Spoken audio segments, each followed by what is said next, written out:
Getúlio Dornelles Vargas foi um político gaúcho que governou o Brasil em diferentes períodos do século XX.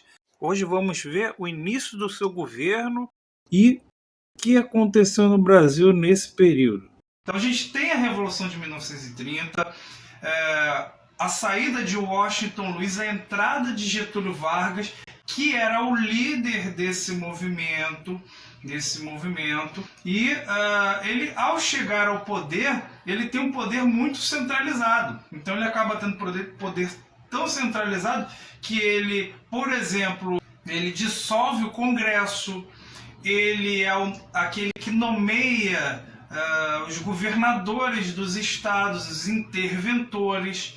Então, isso é muito importante por um outro ponto, né? Que é o momento que vai ocorrer uma revolta de São Paulo. Além disso, nesse período aí de governo provisório, você tem as leis trabalhistas. E as leis trabalhistas, elas são muito importantes. Por quê?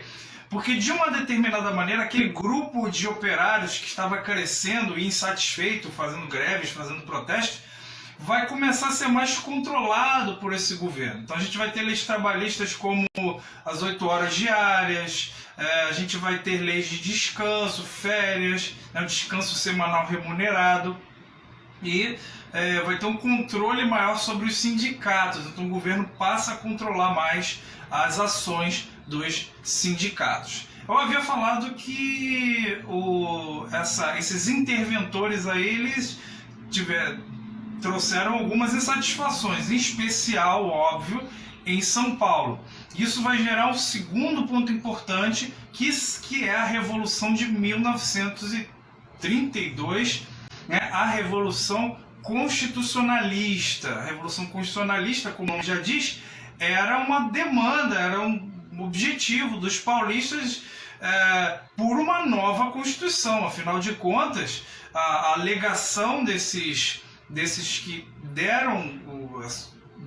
fizeram a revolução era o seguinte: nós vamos tomar o poder porque Getúlio promete criar uma nova Constituição e, na prática, ele não cumpre a promessa. E o que acontece? Na prática, o grupo que faz a Revolução de 1930 chega ao poder, centraliza o poder e não se vê essa possibilidade de Constituição. No final das contas, embora a Revolução de 1932, que é a Revolução Constitucionalista, tenha sido derrotada, por outro lado, ela acaba conseguindo pressionar o governo. Em 1934, a gente vai ter um governo constitucional. Porém, a gente tem alguns problemas.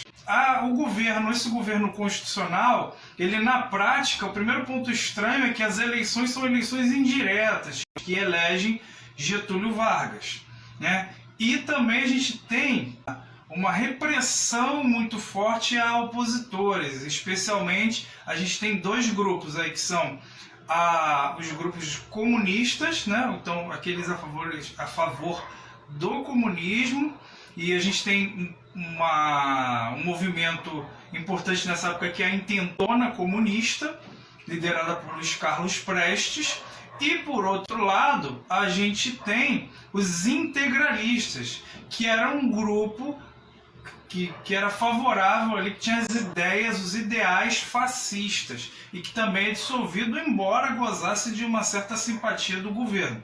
E eles acabam tentando matar, né? Eles tentam matar Getúlio Vargas e tentam invadir o Palácio Guanabara.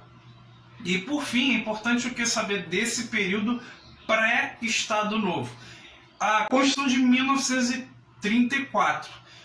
Como ponto importante, a Constituição de 1934 ela traz a presença de alguns instrumentos para os cidadãos se defenderem das arbitrariedades do Estado, como a presença do mandado de segurança e do habeas corpus, que é o direito de você ser processado e só ser preso em caso de realmente a condenação ser